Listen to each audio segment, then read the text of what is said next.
Hey man, you watching Cold Red with the one and only big homie. My big homie, KB. It's up there and it's stuck here. Boom!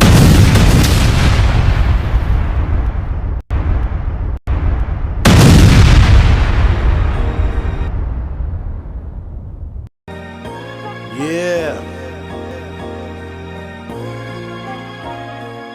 I gotta put my hat down real low on this one. The Lord service from a hood called Nazareth. He came for the bad, and ain't nobody bad as us. Then he came back for us, just so he could rapture us. The first shit we last, so the hood won't let him back us up. Pastor of the trap house. Trap house. Hey, what up? We in Cold Red. Where there's smoke, there's fire. I'm your host, the Playmaker, and we have a very, very special guest in the building. Pastor Radonte Ashford / Mr. Do It to Death. Yes. Man, I'm glad to have you here on the couch. MIDOITTODEATH. Hey, say that. No, just Man. no, seriously, man. I'm very excited, man. Thank you for having me on the platform, man. I'm super excited to rap with you today. Man, thank you for coming. I have some very in-depth questions I'd like to ask you. Are you ready? Yeah. Let's get right to it. All right. So, the best way to start your story is from the beginning. Tell us where you from. Man, born and raised right here in Milwaukee, Wisconsin. You know what I'm saying? I've been pretty much in every corridor of the city, from the east side to the north side, all the way 11th and Monarchy, 13th and Burleigh. Believe it or not, talking Young Tweezy and everything like that. Young Tweezy was on 13th and Columbia, 1 block south of Burleigh, and I was on 13th and Ring, and we called it Ace Trey. You know what I mean? But but my pivot point in the city was 45th and Lloyd. You know what I'm saying? I'm off 45 and everything like that. So yeah, that's my stomping ground. But I'm born and raised here. You know what I'm saying? Right from the beginning. Uh, I later moved to Memphis for a few years, but I'm born and raised right here in Milwaukee. You got off into music at a very early age. Super early. Now let's talk about that. Man, taking it all the way back, I sound like real prehistoric and dinosaur. It's a different time and different time period in music. It wasn't everybody wasn't an artist then. So if somebody was a cameraman, it was just a cameraman. If somebody was a DJ, it was a DJ. You know what I mean? But stretching all the way back to 1983. 8 years old, young. Had a DJ First Ward. Um, off the dead end, off six and Burleigh, right off the dead end right there. And so that's how I jumped off the porch doing music and block parties, performing at the Palace, all that kind of stuff. You know what I mean? I want to take it back to the Y equals self days, but I could never figure out if that was a group or a solo. Which one was it? So Y equals self wasn't a group or a solo. It wasn't even my name. You know what I'm saying? Back then, I was like one of the early upstarts here in the city with 5% Nation of Islam. You know what I'm saying? So I was a 5%er. You know what I mean? So Y equals self, all the 5%ers understood that lingo. Y equals self meant knowledge of self. You know what I'm saying? So it wasn't even my name was TX. And you know what I'm saying? I had a DJ, I had a lot of people that ran with me, but Y equals self was not a group. It was more so just a stamp, you know what I'm saying? It was like a stamp, Y equals self, knowledge of self. So that's what I went by early, early, yeah. At that period in time, can you tell us what your thought process was? Yeah, man. I grew up in a household where you have to understand, like, uh, everybody in my family was really, really, really, what I'm saying, involved in, street life in a real way. So you can come by my house, there'd be pimps at my house. You can come by my house, it was the people that had the real bag, it was really at my house. And back then, as an artist, you actually wanted to be the opposite of what you was involved in. You know what I'm saying? So it's like, so my I often rapped about, things that were opposite of what I was actually going through. So I was really into knowledge, into reading books and everything like that. But it was really going down in my household. Like, like for real, like I said, I'm 11 to Monarchy, 13 for real. Like, you know, this is when gang culture first started hitting, when all of these things, and you know, and being a 5%er, you know what I mean? Like all of that was, you know, Vice Lord, El Rook, and all that kind of stuff. You know what I'm saying? So it was real serious. I'm kind of trying. I'm giving you a lot, but I'm trying to talk in code a little bit here too. You know what I'm saying? You understand what I'm saying? Yeah. Man, it's crazy. I'm sitting in front of somebody who has done every aspect of music. Let's talk about your battle rap days. Yeah. A lot of people didn't even know you battle rapped. Man, listen. So, you know, for me, at you know, music. Remember, at this time, there was no industry in Milwaukee.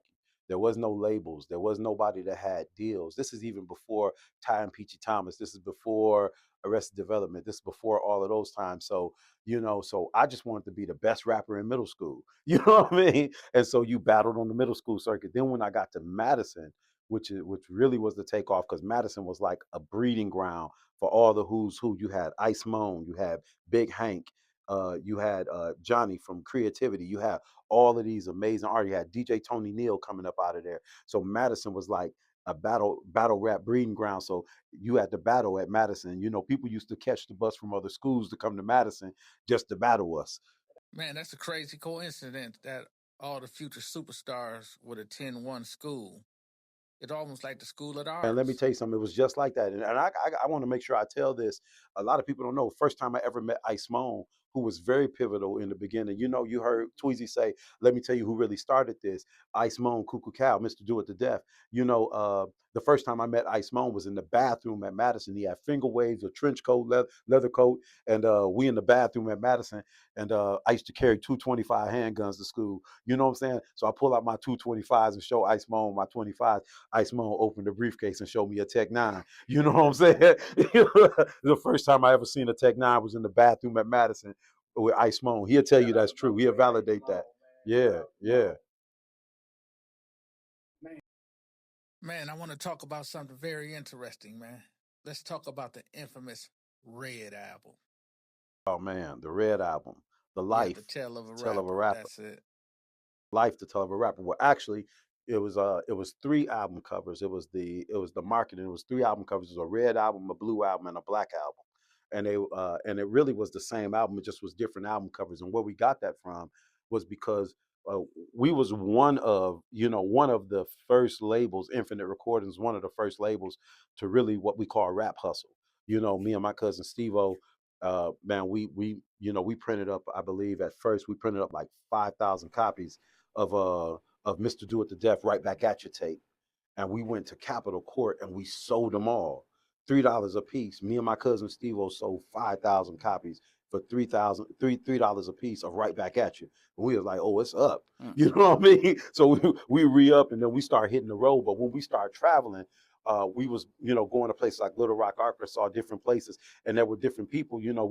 We polying up with real Bloods, real Crips, and so on and so forth. And we started peeping that. So when I did the Life album, I did because we was hand to hand selling tapes out the trunk, selling CDs out the trunk. So I did the black, the red, and the blue album really just to cater to the Bloods and the Crips. Oh, You know okay. what I'm saying? Well, how come I yeah. only remember the Red album? Yeah, but because it's different because the red album is the one that's still on YouTube and Okay. everything like that. And then they became collector's items because it was like there's a blue copy and there's a black copy. My favorite one was the black copy, but you know what I'm saying? Because it was black with a red tint. But we used to sell them because we would go to Arkansas and we would go to Memphis. And like I said, man, we would be in the real trenches. And the Bloods and the Crips, they'll be like, oh man, give me the blue one. Or the Bloods would be like, give me the red one. And the Crips would be like, give me the blue one. You know what I'm saying? Okay. So that's how we started marketing. And we was making so much money selling CDs. It was just, crazy. So you ain't miss a sale, huh? Nah. We was capitalized. So it was a marketing thing. It wasn't. Okay. So the Red album, was that before or after you came up with the Infinite Recordings? After, far after, So it was TX, and what happened was, again, what I'm saying, I was in really, really, really, what I'm saying, in this street life, and what I'm saying, and I had an altercation, and And man, and my cousin, me and my cousin Steve-O, we was really, not trying to really move into some different areas, you know what I'm saying? So, and Steve-O was like, well, what you want to do? And, and so we met and we talked about it. Hank was already my producer from high school. So Hank was my producer from high school. Oz Nola was my guy from high school. You know what I mean? And so we started coming together, me, Hank, and Steve-O. We met at Hank House and we began talking about, starting a label and everything like that. And it was like, well, kind of let me run point on everything. Like, well, what we gonna call it? And it was just thoughtful, man. It was like Infinite Recordings, and that was it. So what made you come up with Infinite? Man, you know what, man? Later on in life, I realized that it was a God thought, because I said recordings, but the Lord said infinite. You know what I mean? I didn't know God then, not in the way that I know him now. But it was like, I just felt, I felt God speak to me. It was like infinite. And I was like, Infinite Recordings, just like that. And you know what I'm saying? And it just stuck. And you know what I'm saying? And we ran with that. And so the Red album was not the first offering. The first offering was Right Back At You, the Right Back At You tape. You know what I'm saying? That was it right there. We dropped the Right Back At You tape. You know what I'm saying? It was like, that was lit. You know what I mean? Man, you had the streets on fire. I mean, you were one of the first true artists to hit the streets and really do the hand-to-hand thing. And you got to know that KB back in the days, you really had to have some money to go to the studio. You know what I mean? So if your tapes were a color picture as opposed to a black and white picture, or if your CD had multiple fold outs, that was because you actually had to spend some real money. Absolutely. So it's just taking people back into an era where there wasn't studios everywhere. We actually recorded on 2-inch reel to reels, and the reel to reel was, $300 a piece, and you can only get, 2-3 songs on them. Yeah. You know what I mean? So you had to have some real money in order to go to a studio, and we was recording at Tracks 52. We was recording at CRC in Chicago, and different things like that, So it was like, you really had to go and spend some actual real paper to be a part of, the music business. You know what I mean? Yeah, absolutely. Man, let's talk about the Infinite days. You were the brainchild behind it. Steve-O was the mastermind in marketing. Two family members come together and create something great. But as we all know, what comes up must come down. You made a pivot. I really don't want to go too much in depth about the Infinite recording days because I just recently did an interview with Steve-O. And Yeah.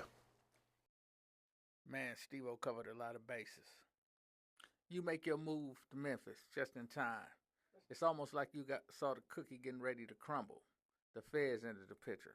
You want to talk about that? Well, man, it was a couple things that, I don't mind being personal. It was a couple things, understand, we're all like, even to this day, we're all like brothers for real. We're not, just fake friends. We like real, actual brothers for real. And so, you know what I'm saying? Seeing my best friends from 15, 16 years old, get indicted and get sentenced to life. You know what I'm saying? That was heartbreaking. You know what I'm saying? It's emotionally heartbreaking. People talk about pitching and selling dope, you know what I'm saying? But there's another side to that. You know what I mean? And that was heartbreaking, one. And then two, during that time, so that happens. Then my main girl would start messing with like one of the bucks. And, we used to all tag each other, people. But that's what it was. And man, one day I was just sitting at the crib and I had no intention on really changing or really coming away from the music. I was just sitting at the crib and I was fed up. I was tired. You know what I'm saying? And I ain't never had no thought. I love me way too much to ever want to harm myself or anything. But I just was feeling like if I could snap my fingers and just not be here, I probably would, right? If I could just disappear. And I called my mother. My mother was living in Memphis. I called my mother January 6, 2002, and I just said, I'm coming to Memphis for a few days to clear my head. I thought I was going to Memphis just for a brain clearance, just to clear my head. And man, I get on the highway, and mind you, take you back, I'm 5% Nation of Islam. I ain't go to church, I ain't do none of that. So we didn't go to church. Steve-O, my blood cousin, he tell you, we didn't go to church Christmas, Easter, Mother's Day. Every now and then, somebody died, something like that, we had church. But not really, that wasn't really our thing. And man, I'm on the highway riding with my mama, and she playing this gospel music. And at the time, I didn't even like gospel music. And she played this song that said, just for me, Jesus came and did it just for me. And man, for the first time in my adult life, I felt bad about some of the decisions that I made, personal decisions, ways that I treated people, you know, giving myself so far to this music thing that I wasn't, you know, being the kind of father I was supposed to be. I wasn't being the best kind of friend I was supposed to be. It's like, I was just, you know, and mind you, if you knew Do With the Devil, very high, arrogant, you know what I'm saying? Super cocky, you know, just, and my heart wasn't right, bro. And you know what I'm saying? Yeah. Man, there was a couple times you walked in the room, you ain't even speak to No, me. cause listen, no, this is a real thing. Like, you know what I'm saying? Like I was really on some like, man, you ain't my man, don't shake my hand. What you touching me for? You know what I'm saying? Like really on that type of time. And so, man, I ride in the car with my mother, she playing this gospel music, man, and it touched my heart in a way that I had never been touched before. To the point that I'm in the passenger seat with tears in my eyes. Yeah, that was the cleansing process. Yeah, man. And we just riding, and you know the person that drive the car control the radio.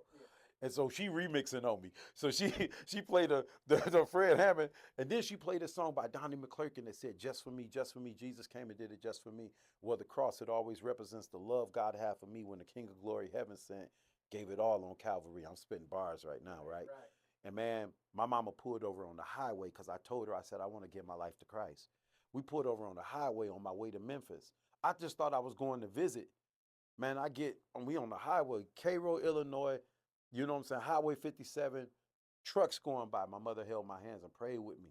And man, I accepted Jesus as my Lord and Savior. I didn't even know what that meant, KB. I didn't even know what it meant to be saved at all. Last time me and Steve-O went to church, man, we laughed at the preacher. You know what I'm saying? Real talk. I didn't even know what that meant. And man, I gave my life to Christ, man. And it felt so refreshing and so cleansing to my soul, man.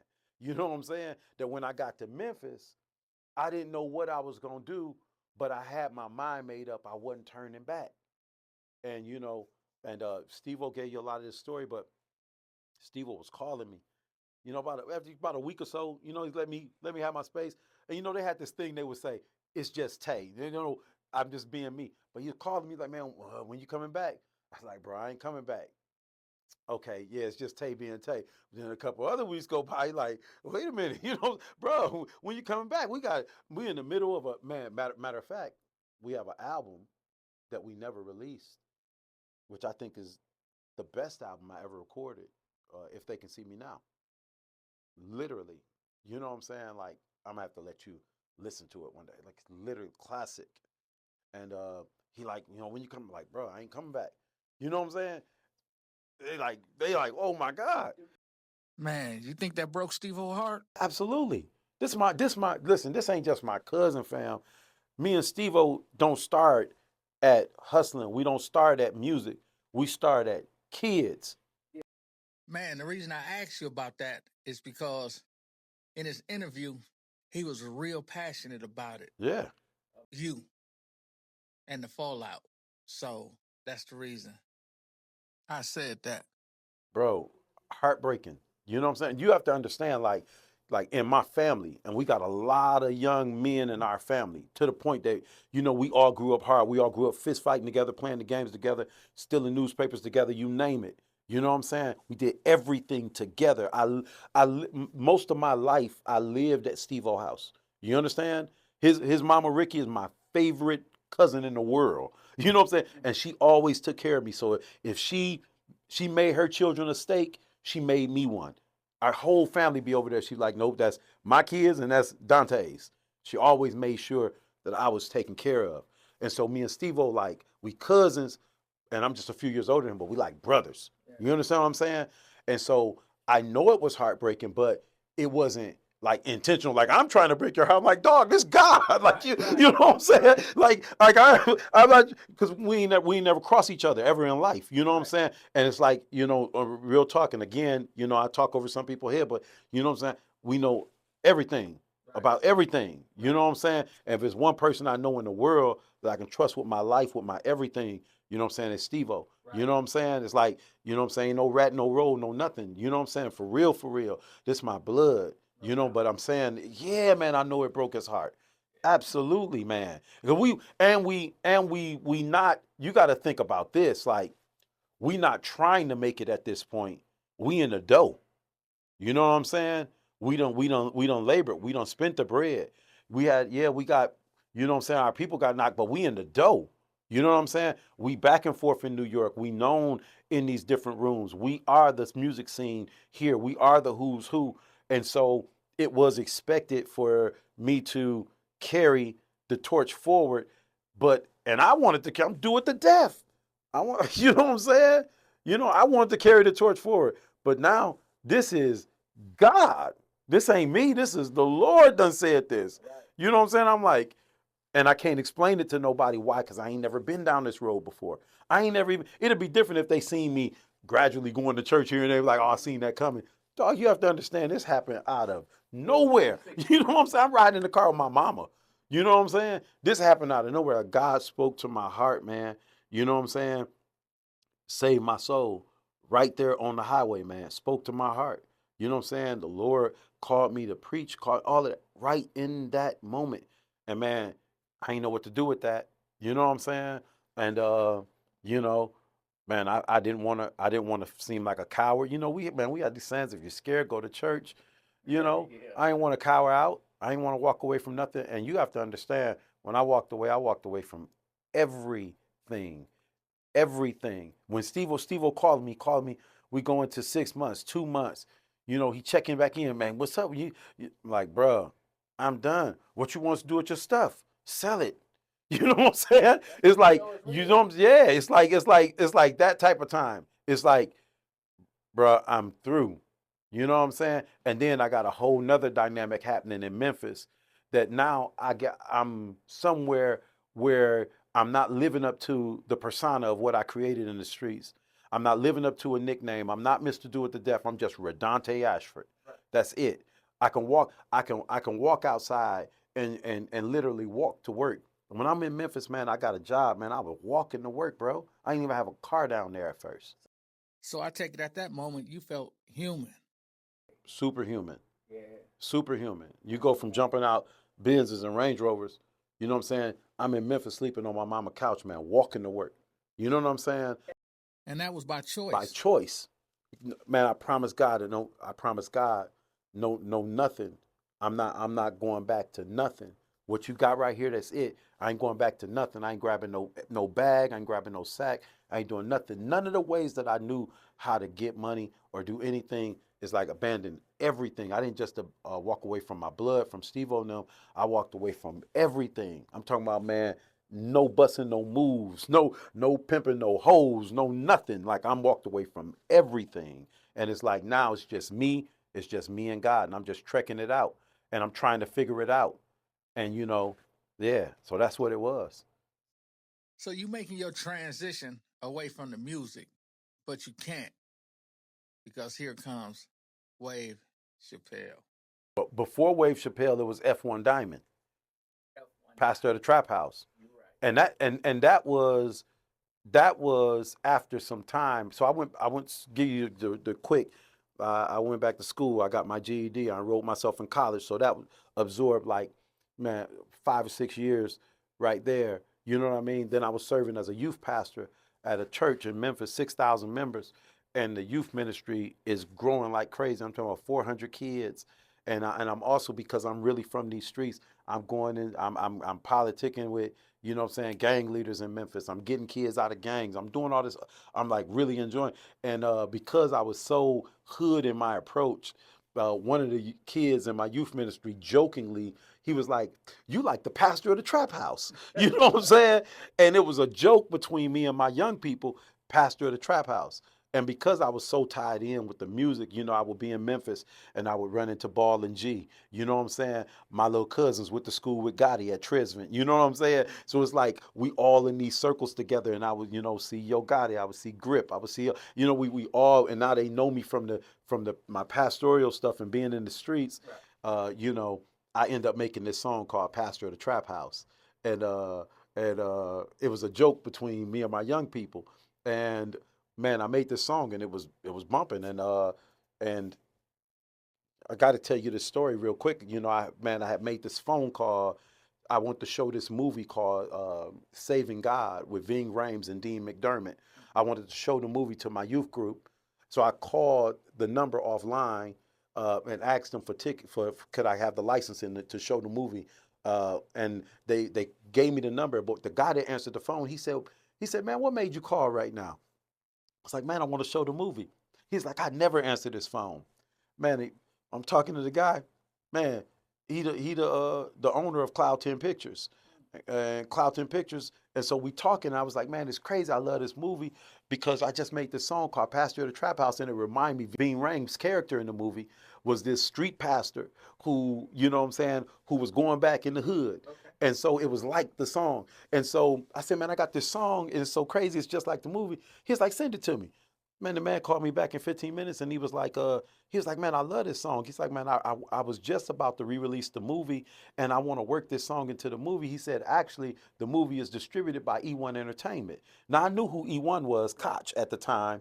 And he was like, yeah, their office is right across the street. Me and the president are best friends. You know what I'm saying? So just like that, I'm sitting in my office at church and next thing you know, I got a deal with E1 Entertainment. You know what I'm saying? I had a distribution deal with E1 Entertainment and I released the F1 Diamond, Pastor of the Trap House nationwide through E1 Entertainment. And now back in the music business without even trying to be back in the music business. You know what I mean? Yeah. So you get your distribution deal. You release the song. It's doing what it's supposed to do. It's moving around. Is that how you linked up with Yo Gotti? Yes, because because I was again I got all of this know-how when I'm in Memphis. I become best friends with Ricardo Hunter from Hunter Promotions. I become real good friends with Lester Pace from Setting the Pace, right? These huge promotion guys with Interscope Records and guys really run the radio scene throughout the Mid South and really throughout the nation. And so we become good friends. And they wanted a gospel division, and so they started kind of tapping me to help with a lot of the gospel stuff. Now, Yo Gotti's first offerings were all promoted by Hunter Promotions Setting the Pace. So every time we be in the office together, you know what I'm saying? Gotti being there, his team and everything like that, Jason, everybody being there. So we would always see each other.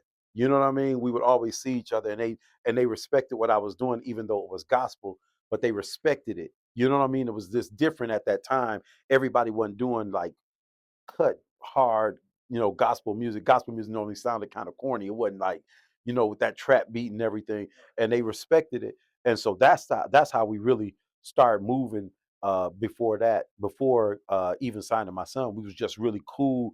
A lot of the same scenes, and I was in the office while his records was being worked a lot and everything like that. So that's how we really, really connected. And my mother lived in Fraser, so they would not only see me in the office, they would see me in the hood. You know what I mean? Matter of fact, I shot my video. God Love the Hood, in Ridgecrest Apartments, which you couldn't even go in Ridgecrest in Memphis. You can't even go in there. When you hear Gotti talking about Ridgecrest Apartments moving that white girl, you know what I mean? But if you go look up God Love the Hood video, I shot my whole video in Ridgecrest Apartments. You know what I'm saying? So that just tell you the level of I plugged that I was with everybody there. You know what I mean? Rocksteady was my business partner, and DJ Rocksteady worked for Hunter Promotions, and he also he became Young Dolph's DJ. So he was Young Dolph's main DJ, and me and DJ Rocksteady became business partners later. And so when you talk about Wave Chappelle, me and DJ Rocksteady managed my son Wave Chappelle together. Wave is a mover, man. He's doing it. Man, you have a very interesting story that could have changed the course of history as we know it. But I'll let you tell it. Man, we with the after the F1, not after F1 Diamond, uh, F1 Diamond is moving now, which I thought I was walking away from the music business, and now here I am at the BET Awards. I'm back running into Tony Neal. I'm back running into all of my people.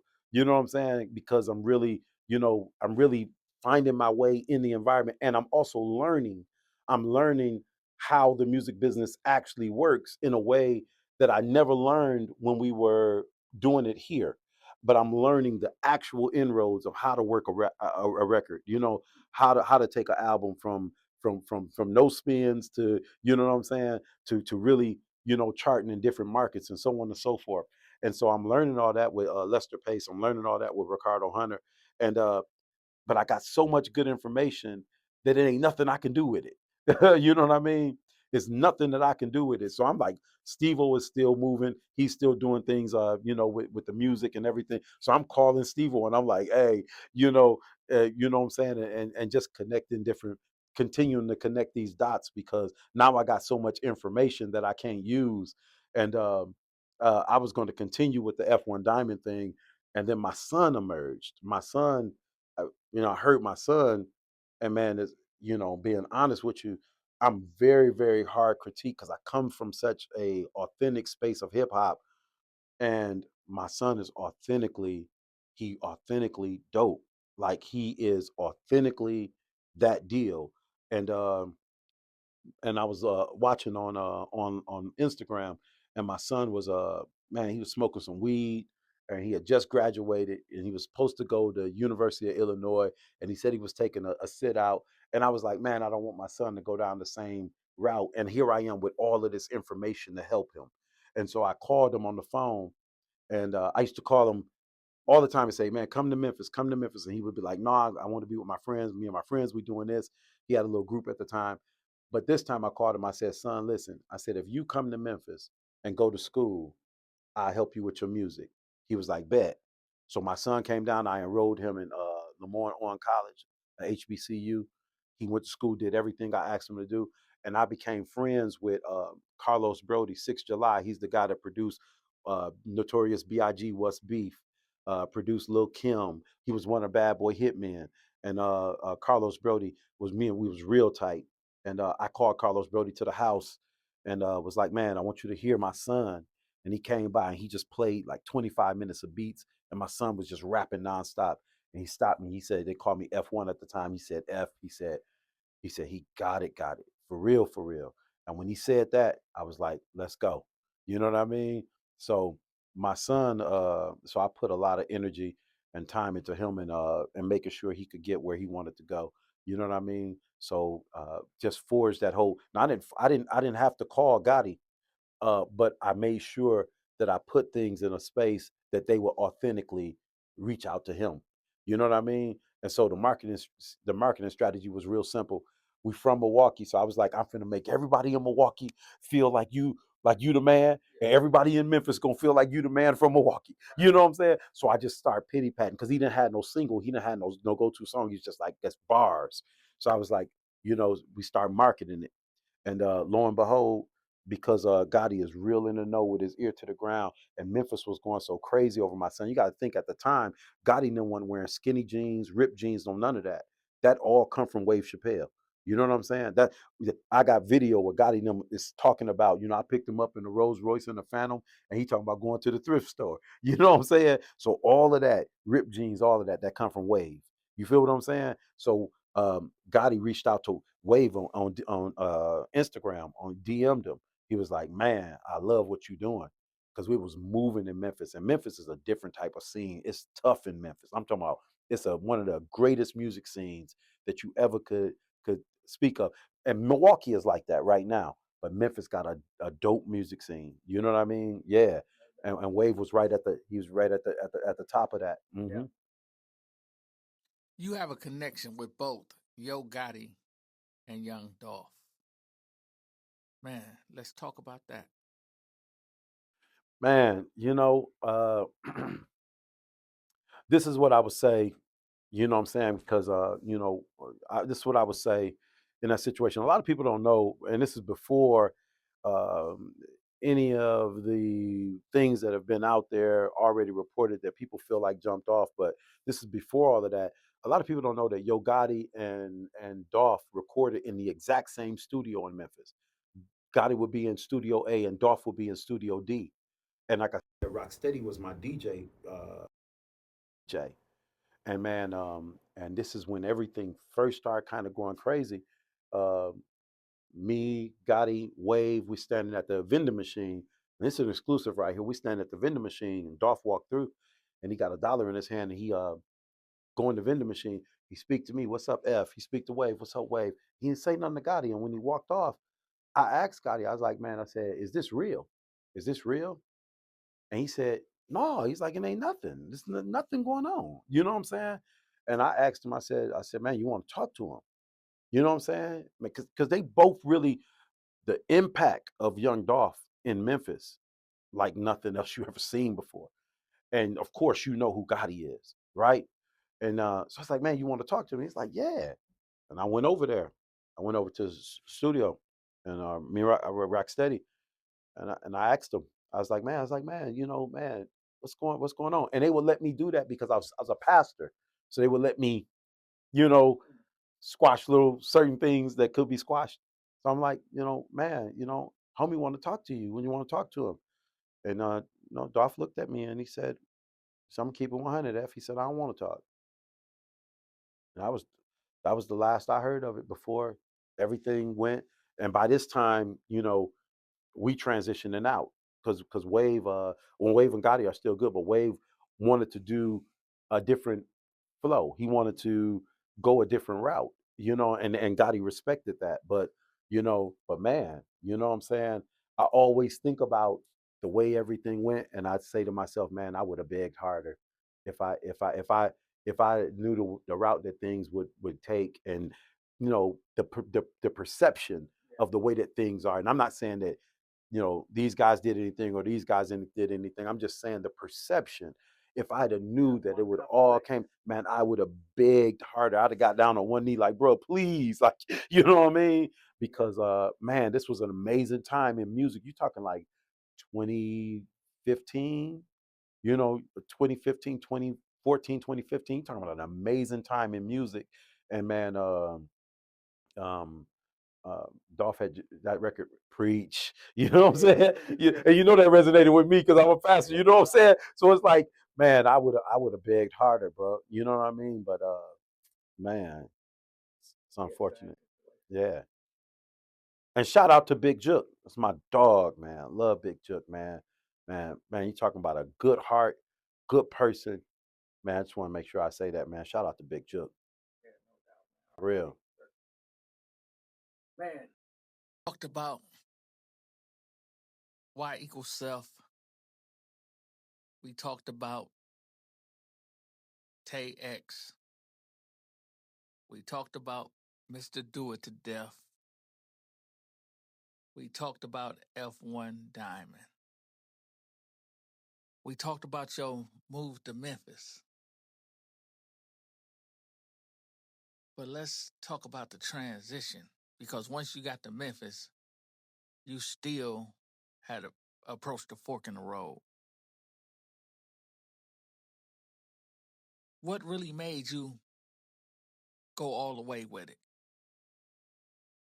So, young OG Tweezy, young Tweezy, young Twan, Dapper Don, Vinny Swan, my man the whole time. He even drove all the way down to Memphis just to see me one time. Came to my house and just to see me, and man, he was just always encouraging. I always remember he used to always say, "Man, if that's what God said, then that's what it is." That's his exact word, verbatim. If that's what God said, then that's what it is.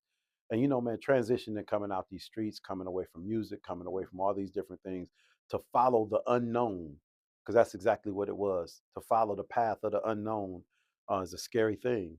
You know, um, Following God and not really for certain, you know, what is this? Is there a success at the end of this? Does it even need to be a success at the end of this? Um, is it ever, really respected, or is it worth it? All of those kinds of things are at the forefront of your mind.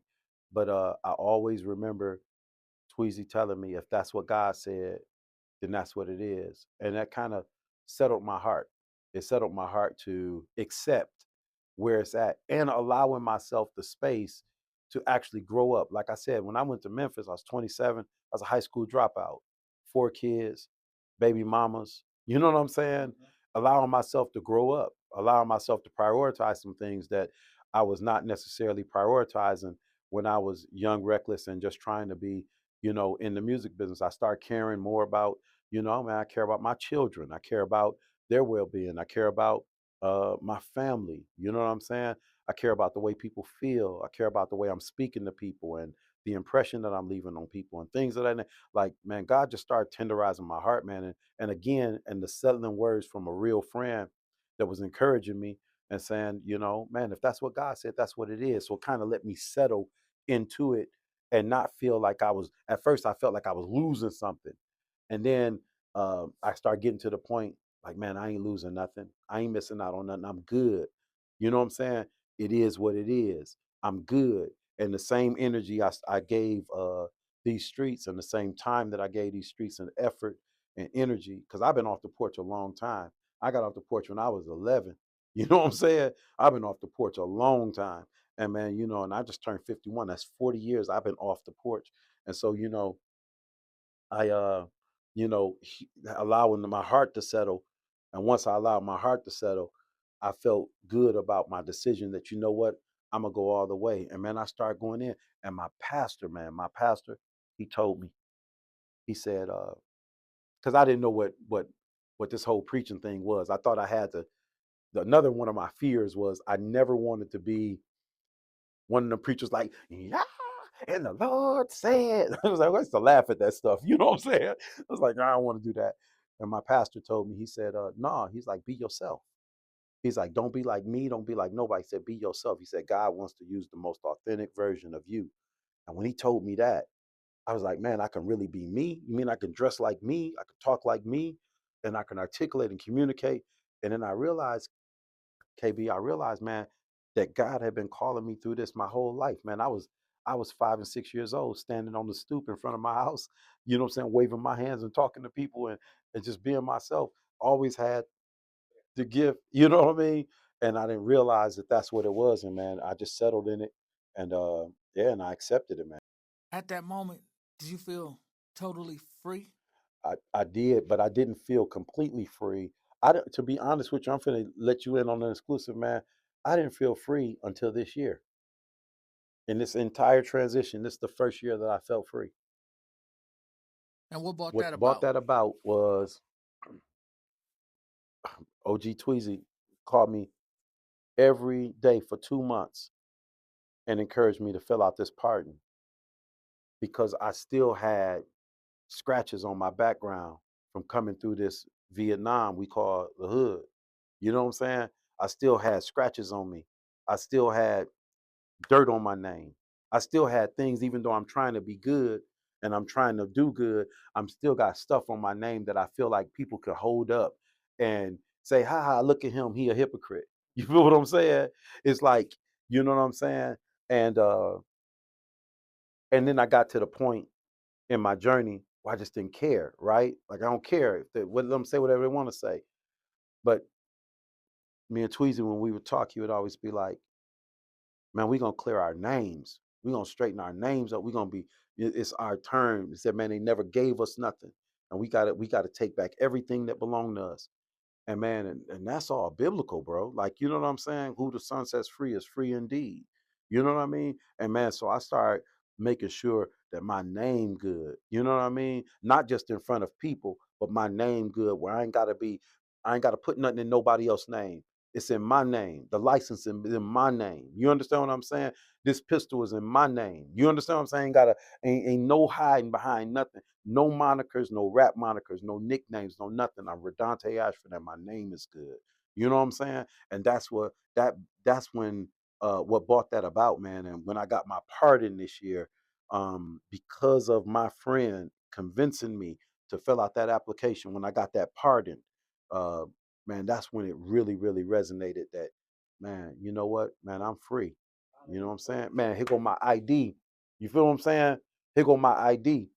Man, even when I came back here, man, I wasn't doing no platforms, no podcasts, nothing. You see how big my church is. I ain't out here on no podcast, no TV, no nothing, because I'm still I live my life every day. Remember, man, we come through Vietnam. I'm still thinking the people is listening, even though I ain't doing nothing. You know what I'm saying? I still think that the people is watching, even though I ain't doing nothing. When certain people talk to me, I'm thinking in the back of my head, oh man, you the feds. But now it's like, come on, what you want to come on? Hey, come on, let me show you, let me show you the altar. Let me show you this over. It's like, come on, see whatever. The hands is clean, name clean. You know what I mean? Man, you and Tweezy had a special relationship. Y'all had, I would say, a code lingo to let one another know, man, I really need to talk to you. Man, let's talk about that. Yeah. I don't care where we at in the world. I don't care how serious it is. I don't care what's going on. I don't care what your stance is on it. If OG Tweezy called me on the phone and he say, "Can you stand to listen?" I'm all ears. Whatever is going to be said. And I could say that to him in the middle of whatever. He could be dead right, dead wrong. If I said, "Can you stand to listen?" You know what I'm saying? And that was our code language. Like when we say that, it's time to listen. You know what I'm saying? We say, man, you got 2 ears, 1 mouth. You need to listen more than you talk. You know what I'm saying? So when we say, man, can you stand to listen? Once we say that, it's all ears. You know what I'm saying? And man, we've gleaned the best advice from each other in those moments. You know what I'm saying? Listen, let me tell you something. You know, that night, if I could have talked to him and said, "Can you stand to listen?" He could have been in the middle of that party, and if I'd have said, "Can you stand to listen?" and told him stop, he would have left that place. That's how serious our bond was. You understand what I'm saying? And he could do that with me. He could be like, "Hey man, can you stand to listen?" And he gonna say something, and I'm listening, like for real, for real. Like okay, cool, that's what it is. And that came down to who man who we talked to, who we was cool, who man people call me from the streets and want to do an endeavor with me or whatever. And he said, "Can you stand to listen?" You tell me no. If Tweezy said no, oh, the answer is no. You ain't got to even question it. You know what I'm saying? Like, and so that was just the bond we had, man, and just being 100 with each other. Man, rest in peace, Tweezy, man. I got so many funny stories to tell, man, but I know you got more than me. What's your greatest Tweezy story? Man, a million. I got a million young Tweezy stories, man. The man was so classic. It's so amazing, man. So amazing, man. And I told stories during his eulogy. I told stories about him walking down with Mike Tyson. I told stories about, man, him just doing the impossible, man, putting up all them posters and CDs everywhere. But man, funny story, the greatest story, man. We in New York, and Cuckoo Cow just dropped in my projects. Tweezy get out there, man. It's a group of us, about 15, 20 of us standing across the street. We look down the street. You got to see New York busy street. We see Tweezy ducking through. He running. He come across the street, man. Comes across the street, man. He leaps in the air, getting ready to jump onto the sidewalk. Sidewalk's about this high. All of a sudden, a car pulls up. As the car pulls up, Tweezy rolls up on the car hood, like the car hits him. He rolls up on the hood, on the windshield, rolls all the way back down, lands back on his feet. He's looking around. We standing there. He's looking around, and he like, "Man, I dropped my weed." I fell out, dog. I have never laughed that hard before in my life, man. I fell out right there in New York on the middle of the sidewalk laughing because it was so funny. He said, "Man, I dropped my weed." Yeah. So we were on our way where we were headed. We were on our way to Rap City, the basement. So if you look at again, when I say we outside, Wu-Tang Clan, everybody, we on our way, we mobbing up the street, Infinite 4-5, you got Wu-Tang Clan, you got this is we moving, and we on our way to Rap City, the basement. And if you look at the episode of Rap City, the basement, RZA got on the Infinite 4-5 bandana. You know what I'm saying? And that's you can look on the episode, you'll see RZA with the Infinite 4-5 bandana. Because he grabbed a bandana from me. He's like, "Oh, this is fresh." He wrapped it up and threw it on his head, and it went on and they did the interview on it. So, but man, that was one of the most classic moments ever. We laugh about it all the time. Hilarious. Legend, true legend. True legend. You know what? One thing about Tweezy, he loved all his local celebrities. I mean, Tweezy was one of the biggest cheerleaders. I mean, he was so happy about the current state of Milwaukee hip hop. And man, he used to praise them. My young celebrities in the building. I got my young celebrities in the building. What you think about that? Man, he made me even more proud of it. I was, I don't want to use the term far removed, but, you know, it's kind of like, I ain't really in it. So you know what I'm saying? I'm over here. But he made me so proud of it because, I vicariously stayed really, really connected through him because he knew everybody. That's why when I walked in the door, I could say, "What's up, 54 Baby Trey?" I know that through Tweezy. Right. You know what I'm saying? I knew Looney Baby, all of these people through Tweezy, Steve the Stoner, you know what I'm saying? JP, Big Frank, you know what I'm saying? Maya P, all of these people, and he knew them. He knew all the names. He knew how they was moving. He knew everything. And so it made me aware, and it also made me a fan of everything they're doing. It made me I'm like low key because I love hip hop. I love hip hop, and I like the way this new group is moving. I like the way they moving. I like that kid Steve the Stoner. I told him when I did him, I got him on my podcast. I said, man, I want him to do some acting. I think he's amazing. I think he's authentically entertaining. I like 54 Baby Trey. I believe him. You know what I'm saying? When I see him, I believe him. I like Maya P. I like Big Frank. It's another kid. Oh man, I can't remember his name. It's a kid that I like. He's a big one though. The guy that does, you know what I'm talking about? Certified Trapper. Certified Trapper. Yeah, yeah, yeah. Oh, love that kid. You know what I mean? And again, my son, Wave. You know what I'm saying? Wave is authentic. Ishtar. You know what I'm saying? The way that these guys are moving, they're putting together their own tours. They getting their own deals. They really making an impact. They really are doing it at a maximum level, and it feels good to watch them do it, especially knowing that we pioneered it, and they don't owe us nothing.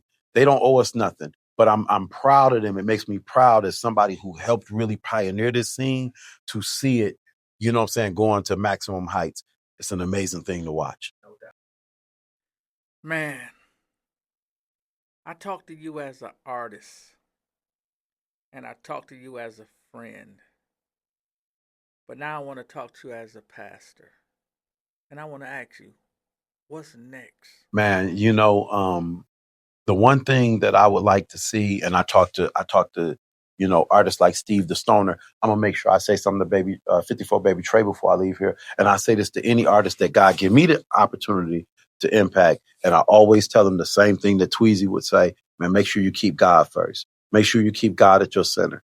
You know what I'm saying? Make sure that you give back. Make sure that you don't make it all just one thing. And that's the difference from the era that we came up in, is that there was a mixture of more than just this. You know what I'm saying? And so, man, I think that if we say, where do we go from here? Man, we gotta either put God back in it, or man, we gotta throw the whole game away. And that's just for real. Because without God, the game is everything gone. You know what I'm saying? We're gonna lose it all. And that's just being real. Where do we go from here? Man, we go back to God. If my people which are called by my name will humble themselves and pray and turn, you know what I'm saying, from their wicked ways, then I will hear from heaven and I will heal their land. We got to go back to God for real. And everybody, that's what I'm saying to this culture, to this generation. We all see what's happening, from the fight clubs to the Batty Zeus Network to the, you name it. The culture is going so ravenous right now that, man, hey, listen, if we don't put God back in the mix, might as well throw the whole culture away. And that's been for real. Man, Yeah. first of all, I'd like to thank you for coming to sit on the couch with me and sharing your story. It was educational and informational. We laughed and we shared a lot of memories of OG Tweezy. I'm your host, the Playmaker. This is Code Red, Code Red. and we out.